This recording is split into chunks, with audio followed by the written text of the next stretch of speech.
All right, let's work on our guided class practice. Number 1, Quentin has 9 baseball cards. Curtis has twice as many baseball cards as Quentin. How many baseball cards does Curtis have? Now, if we have twice as many, it's kind of like doubling or multiplying by 2. So the answer is 18 cards. Number 2, stickers cost 4 cents each at the school store. Use the table to show the cost of 10 stickers. Well, let's go ahead and fill out the rest of the stickers. 7, 8, 9, 10. All right, and if each sticker cost 4 cents each, we know by looking here we can say 1 times 4 is 4.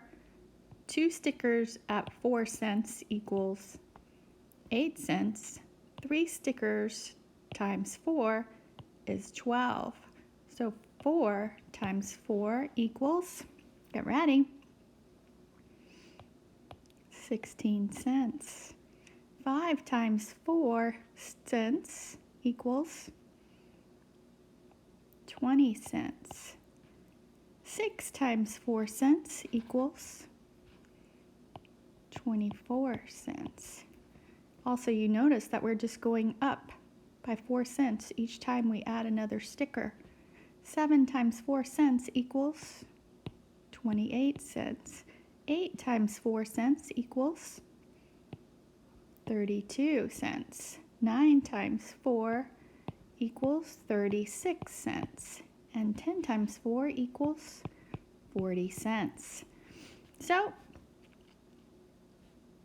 how many stickers can you buy with 20 cents? So if we just look at our chart, go to 20 cents, we see that we can buy 5 stickers. So the answer is 5 stickers. Number 3, this is the time I eat breakfast. What time is it? Get ready. It is 7:45. 7:45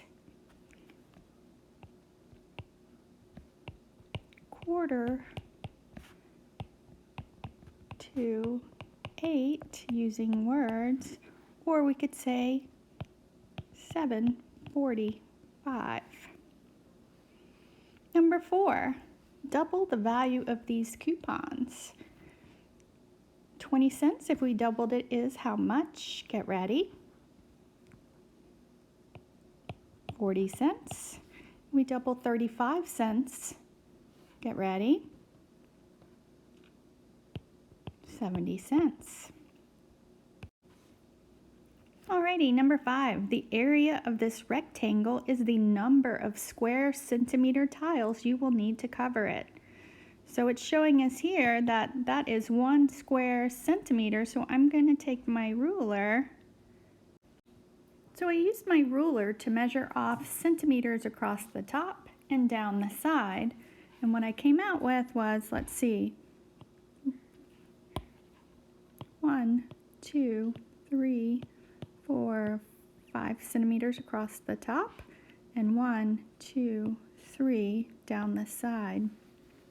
So what is the area of the rectangle? We know we have 5 times 3, which equals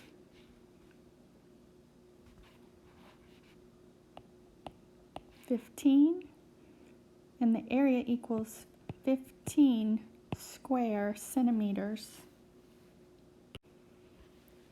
We get the square centimeters because we're multiplying centimeters by centimeters.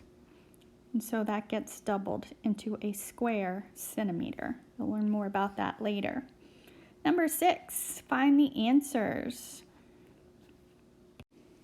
All right, I've got them all lined up. So 4 plus 6 is 10, and 10 plus 7 is 17. So I'm going to bring my 7 down, 1 up. 5 and 1 is 6, plus 3 is 9, plus, that's a 2, equals 11. So the answer is 117. Next problem says 60 minus 7. And we can probably do that in our heads and say that it is 53. If not, you know you can't take 7 from nothing, so you'll have to borrow from the 6 and make that a 10. 10 minus 7 is 3, and 5 minus nothing is 5. All right, so we have 129 plus 85. So 9 plus 5 is 14. 8 and 2 is 10, plus 1 more is 11. 1 and 2, 1 plus 1 is 2. So the answer there is 214. All right, we have $3.25 minus $1.50. 5 minus 0 is 5. Well, we can't take 5 from 2, so we have to borrow. Change that to a 2, and that becomes a 12. 12 minus 5 equals 7. Let's bring our decimal down. 2 minus 1 equals 1. Don't forget your dollar sign or your decimal. Feel free to work out these on your own for extra practice.